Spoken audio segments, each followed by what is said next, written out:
नमस्कार. कोकण संध्या बातमीपत्रात मी शीतल पाटील आहे आपल्यासोबत. कोकण संध्या म्हणजेच सत्य हेच जे तुमच्या समोर.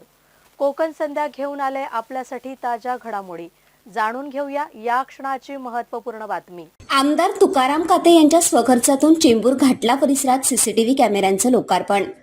चेंबूर येथील घाटला परिसरात नागरिक आणि महिलांच्या सुरक्षेसाठी आमदार तुकाराम काते यांनी स्वखर्चातून सीसीटीव्ही कॅमेरे बसविलेत. नुकत्याच या कॅमेऱ्यांचं लोकार्पण करण्यात आलं. गेल्या काही दिवसांपासून घरफोडी, चोरी तसेच रात्रीच्या वेळेत महिलांच्या सुरक्षेची काळजी घेत खारदेव नगरसारख्या वाढत्या लोकसंख्येच्या भागात नागरिकांना अधिक सुरक्षित वातावरण मिळावं, त्यांच्या घरासमोर, सोसायट्यांमध्ये आणि सार्वजनिक ठिकाणी कोणत्याही प्रकारचा अनुचित प्रकार घडू नये यासाठी स्थानिक लोकप्रिय, दमदार आणि डॅशिंग आमदार तुकाराम काते यांच्या स्वखर्चातून सीसीटीव्ही कॅमेरे बसविण्यात आले आहेत.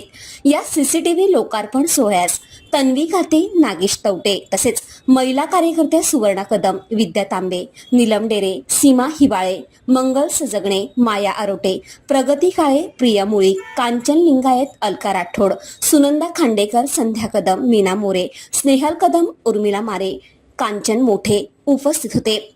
कोकण संध्या बातम्यांसाठी प्रतिनिधी सनील दादासाहेब कदम, चेंबूर, मुंबई. या बातमीसोबतच आम्ही आपली रजा घेतोय. पुन्हा भेटूया नव्या बातमीसह. तोपर्यंत आपण पाहत रहा कोकण संध्या टीव्ही न्यूज. सत्य हेच जे तुमच्या समोर. अशाच नवनवीन घडामोडी जाणून घेण्यासाठी आमच्या पेजला फॉलो करा, आमच्या चॅनलला सबस्क्राईब करा आणि बातमीला लाईक करा आणि शेअर करा. धन्यवाद.